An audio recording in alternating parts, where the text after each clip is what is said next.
Opa, fala pessoal, tudo bem? Tô de volta aqui para mais um vídeo, né? Recentemente aí eu ganhei um ânimo novo aí para voltar a fazer vídeo no canal. E, enfim, como vocês estão vendo aí no título, hoje eu vou falar sobre Ana Karenina, tá? Que facilmente, assim, é um dos melhores livros que eu já li na minha vida, tá? E tem um tempo, né, que eu não faço vídeos de livro aqui no canal, né?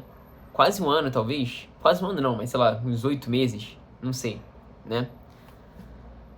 E assim, isso aqui não vai ser uma resenha, tipo, pra falar tecnicamente sobre o livro, ou assim, de maneira geral, tá? Eu vou falar mais sobre aspectos da história que me chamaram a atenção, tá? Então vai ser basicamente isso, né?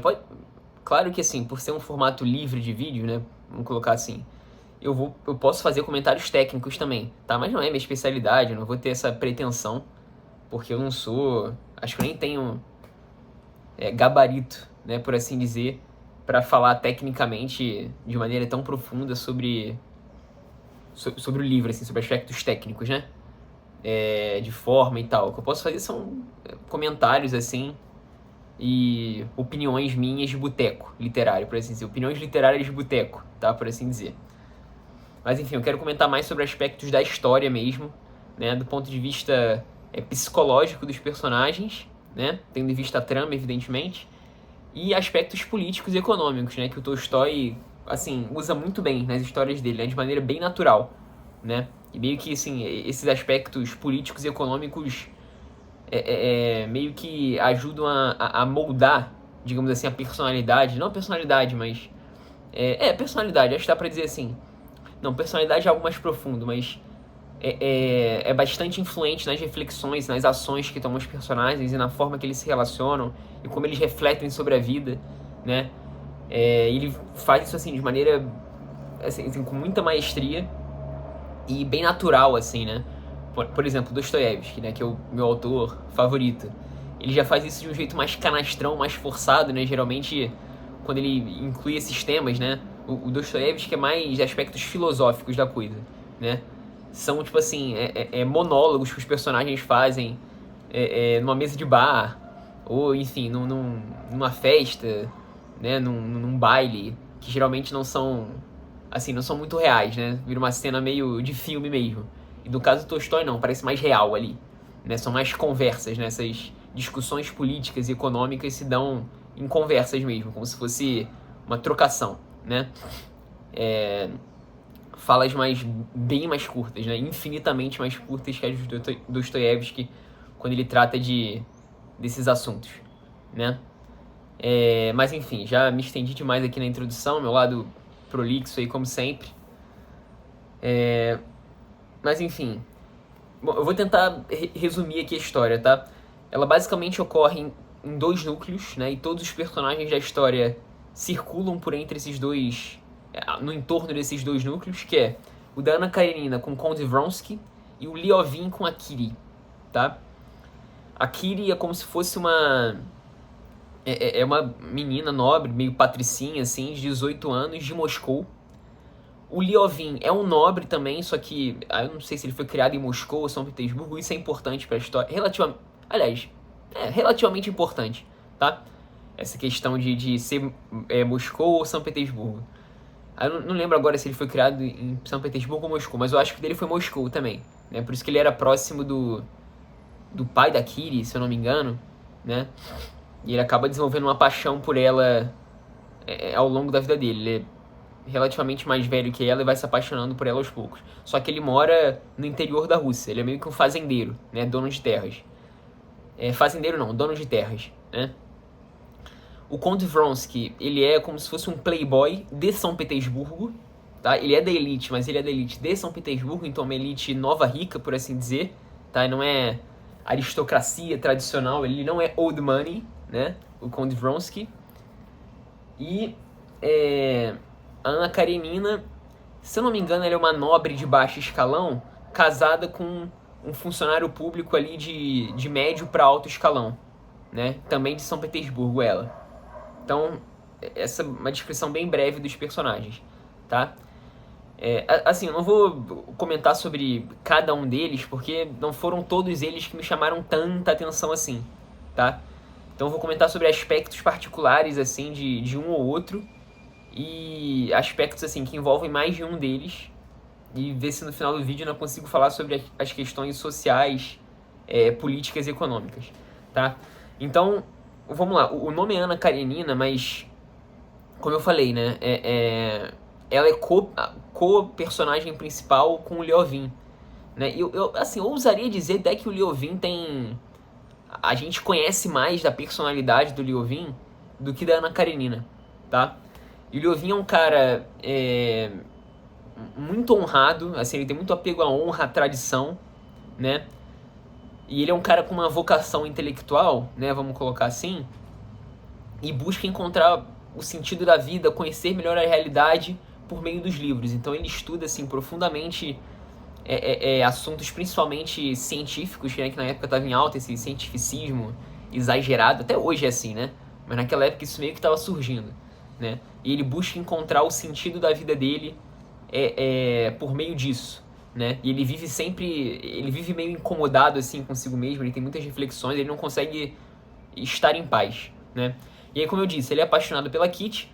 Logo no início do livro ele chega em Moscou, na verdade, para pedir a mão da Kitty em casamento, e ela acaba recusando porque ela já tá de papinho, né, por assim dizer, com o Conde Vronsky, né, que é bem mais jovem, eu não sei, mas é mais jovem, promissor, bonitão, playboy, a idade, assim, faixa etária mais próxima da dela, do Vronsky.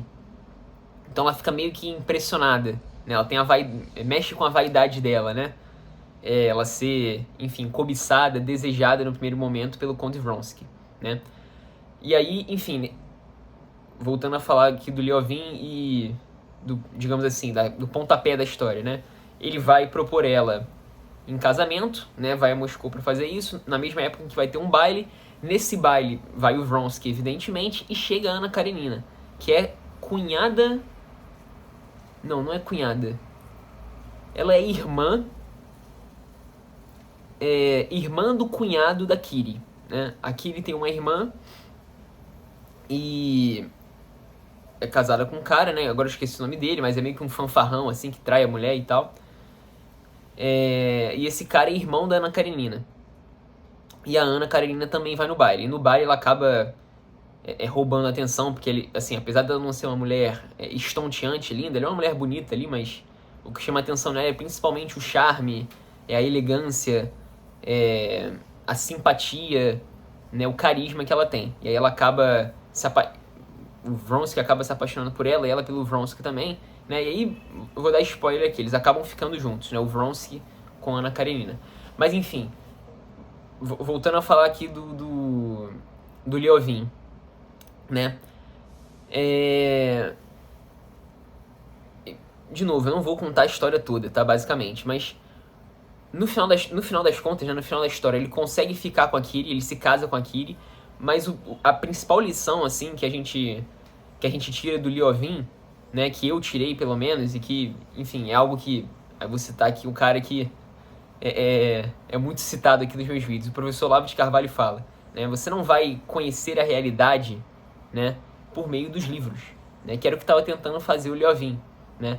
Só no decorrer da história, principalmente ali eu diria que o último quarto da história, que ele consegue entender melhor isso, né? Que ele só vai compreender o real sentido da vida vivendo a vida real, do dia a dia, né? Pensando menos e fazendo mais, não para você ser um emocionado, não é nesse sentido, mas você viver a vida real, né? E não se deixar perder pelas operações do intelecto, né? Como diz Santa Teresa d'Ávila, né?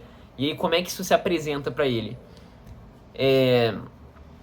Ele trabalhando com os mujiks, né, que são os camponeses russos, né, ele trabalhando no dia a dia ali, vendo principalmente como aquelas pessoas vivem a vida delas e a reação delas diante, enfim, das dificuldades e, enfim, dos bons momentos também, né, da interação que ele tem com as pessoas, com diferentes pessoas. Ele é um cara meio antissocial, assim, que vive isolado mesmo na fazenda dele, né, e culmina com o nascimento do filho dele já no final, né? Que aí é a contemplação dele, da esposa dele, né? Máxima, assim, pra ele, né? Que, enfim, não tem palavras no livro que vai te fazer compreender melhor enfim, pra que você vê o mundo do que quando você tá contemplando aquelas pessoas que você ama, né? Contemplação amorosa, né? E aí o Liovin entende isso no final do livro. Então, essa lição que a gente tira dele, pra mim, foi uma das assim, lições mais importantes, especialmente para quem tem vocação intelectual. Né? Não substitua a vida real, a experiência real, concreta que você tem na realidade, né? Pelos livros, né? Por palavras no livro, por, assim, melhores que sejam os argumentos. Né? Eles vão servir, e aí eu vou usar os termos do professor Rafael Falcon. As palavras, os argumentos nos livros vão servir para você ter vão servir para você ter melhores analogias para compreender ou explicar para si mesmo, entre aspas, a realidade. Só isso, tá? Só isso entre aspas, tá? Você tem que viver ali com os pés fincados na realidade, mergulhado na realidade. Né? Isso o Liovin descobre ao longo do livro. Essa é a jornada do Liovin, né? Aí em relação a Kitty, uma coisa engraçada, né? Primeiro ela rejeita... Não sei se eu falei isso, né? Primeiro ela rejeita... eu falei que ela rejeita, mas enfim, no final ela casa com Liovin. Ela rejeita o Liovin pra ficar com o Vronsky, depois o Vronsky dá um chega pra lá nela, né? E ela volta pro Liovin, né? Depois eu tava refletindo, né? Esse é o jeito... Assim, é olhar essa história com um copo meio vazio. Mas pensa o seguinte, olhando o copo meio cheio, né? No caso da Kiri, né, ela foi humilhada, ela foi rejeitada, né? Então a Kiri, depois desse... Ela passa também por um crescimento como pessoa, né? Se torna muito mais madura, né? E muito mais humilde. Também com os pés muito mais bem fincados na realidade, né? E aí, estando com os pés mais bem fincados na realidade, se tornando mais humilde, ela vê que, de fato, a melhor pessoa, né? A melhor opção é um termo meio ruim, né? Mas enfim, o melhor marido que ela poderia ter era de fato o Liovin. Então esse é o copo meio cheio. Quando ela passou a olhar as coisas como elas são, né, de maneira mais real, mais concreta, ela escolheu o Liovin, né? Enfim, então é olhar o copo meio cheio, né? Talvez você tenha passado por alguma situação dessa na sua vida, né? Ou esteja passando, enfim. Bom, vamos lá. Anna Karenina e Count Vronsky. Eles são os vilões da história, né? Eles vivem um caso de adultério e meio que não se importam com isso, né? Pelo menos não aparentam se importar. Claro que todo mundo se importa com isso, né? Você tem essa moral que está inscrita no seu coração, né? Então, enfim, eles acabam sim se incomodando com isso, mas tentam, digamos assim, suprimir essa culpa de várias formas, né? Então, ou mostrando indiferença, ou exibindo uma riqueza, tipo assim, completamente exagerada e até cafona em certos momentos. E aí tem relação com os aspectos políticos, econômicos e culturais, né? Que eu vou falar agora, tá? Pode ser 3 minutos já de vídeo, né? Tem muito essa dualidade, né? Essa oposição entre Moscou e São Petersburgo, né? Moscou é a capital... Eu não sabia disso, tá? Eu descobri quando eu comecei a ler os russos, né? De que Moscou é a capital histórica da Rússia, né? E São Petersburgo é como se fosse Brasília, né? Aqui pra gente. É uma capital artificial. Uma cidade que foi construída no início do século XIX, ou final do século XVIII, foi capital por um tempo, e depois a capital voltou a ser Moscou. Então é praticamente Brasília, só que, enfim, mais antiga que Brasília, porque a Rússia é mais antiga que o Brasil, né? Tem uma história milenar, né? Ou quase milenar, agora não sei, né? Mas mostra bastante a diferença da elite natural, né, e virtuosa de Moscou, né, e a elite artificial, né, lobista, malandra, né, que, enfim, cresceu financeiramente, não necessariamente todos na base do golpe, mas, enfim, sem necessariamente uma preocupação moral com uma elite natural de Moscou. Isso é exposto, se eu não me engano, pelo pai da Kiri, que é um sujeito... A Kiri é de família nobre, aristocrática, russa antiga, né, de Moscou. E ele expõe isso, né? Ele fala, pô, o Liovin é um cara...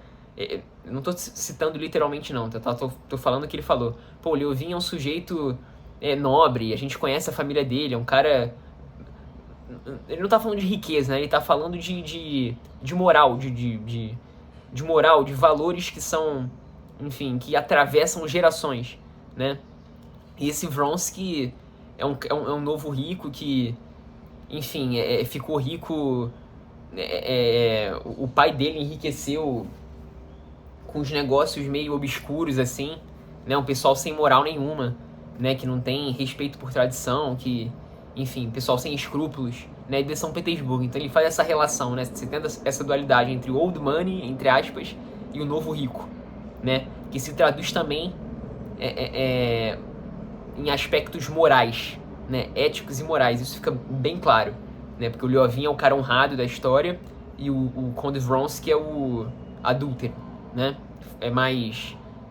Não é bom, ele não seria um bom vivan, não sei se dá pra colocar ele assim, né? Que bom vivan dá uma ideia de ser um cara meio fanfarrão, assim, que não quer nada com a vida. E não é que ele não queira nada com a vida, né? Mas ele até acaba não... Como é que eu posso dizer? Não atingindo, não alcançando aquilo que se esperava dele e que ele poderia ter alcançado tendo em vista o potencial. Então ver essa dualidade é bem interessante. Uma outra coisa é a relação, essa comparação da relação real dos mujiques com os fazendeiros e proprietários de terra e aquilo que estava escrito, digamos assim, nos documentos estatais, né? Porque você não tem como alterar a realidade por decreto, né? Então, eles mostram que depois da libertação dos mujiks, né, dos servos, né, na Rússia, muitos deles se revoltaram e acabaram reagindo, assim, usando mal dessa liberdade e cometendo crueldades contra muitos nobres e proprietários de terra, mas muitos deles, assim, para muitos deles a vida praticamente continua a mesma, né? Porque era uma estrutura, era um arranjo que era funcional, né? Então, algumas fontes vão dizer que era cruel, eu não posso julgar porque, enfim, não conheço muito do assunto. Mas o ponto é o seguinte, era uma estrutura social funcional, né? E muitos deles continuaram a viver do mesmo jeito depois dessa libertação. E assim, isso é muito claro da relação, quando mostra a relação do Liovin, em especial, com eles, né? E do respeito que eles tinham pelo Liovin, né? De como eles são receptivos dá pra dizer que eles gostam da companhia do Liovin, né? Então, uma coisa, tipo assim, o aspecto burocrático, digamos assim, de uma sociedade, né? E outra coisa é o seu aspecto real, concreto, né?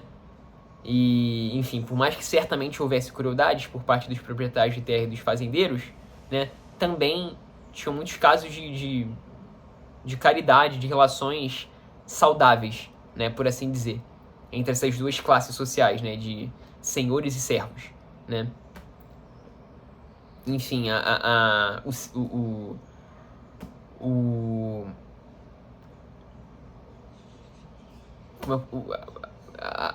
o círculo, né, do Liovin mostra muito isso. E uma terceira coisa que é interessante de ver é... Assim, tá ali no processo... a gente tá no período do fim da segunda revolução industrial, né, que é o último quarto ali do século XIX, né, entre o terceiro e o quarto quartos do século XIX. E aí mostra uma coisa curiosa, que é como você passa a ver, digamos assim, o crescimento do capitalismo financeiro, né? E aí eles falam diversas vezes de, não, a gente substitui esses seus servos aí, ou não usa as máquinas russas não, pega um empréstimo com um banqueiro alemão, com um banqueiro inglês e compra uma máquina alemã, uma máquina inglesa, uma máquina holandesa. Né? Então você vê essa mudança na estrutura econômica dos países, né? Antes você tinha os países meio que insulados, ilhados, você tinha comércio evidentemente, mas você tinha uma preocupação meio que intuitiva, né? Porque era mais difícil, né, de você ter essa, entre aspas, comunicação, né, do que hoje em dia, né? Que você tem um fluxo... a sociedade é muito mais integrada, né? E você vê essa perda, digamos assim, do controle, né, local das riquezas. Então você passa a depender do financiamento do banqueiro alemão que você nem conhece, que está lá do outro lado da Europa, né? Ou você passa a não usar mais máquinas produzidas no seu país, mas as máquinas produzidas em outro lugar, né? E você vê isso, a nobreza russa preocupada com isso, né? Os proprietários de terra, o Liovin, outro personagem lá que ele encontra, que era um latifundiário também, de família centenária, bicentenária, sei lá, tricentenária da Rússia, e o Conde Vronsky, e um outro personagem lá que é meio fanfarrão, que agora eu esqueci o nome, que é um personagem terciário quase, né? Não é nem secundário. Falando que não, a gente tem que modernizar a nossa agricultura, importar capital, né? Buscar os empréstimos aí com os banqueiros internacionais, né? Essa parte de buscar empréstimo com o banqueiro internacional eu acho complicado, mas importar capital não é não. Isso aí já acho uma visão errada econômica. Uma visão econômica errada do Liovin e desse outro personagem terciário que eu falei. Mas assim, você vê essa mudança na estrutura econômica dos países, né? Que deixa de ser local e passa a ser internacional, integrada com o resto do mundo, né? E assim, isso não por aspectos econômicos, né? Tá? Mas por aspectos estatais pode ser mal utilizado, né? Pode ser utilizado de maneira ruim, como a gente vê atualmente, né?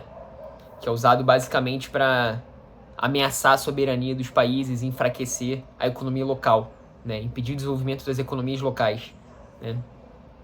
E a Rússia estava passando por um processo mais ou menos como esse aí, e foi apontado por Tolstói nessa época.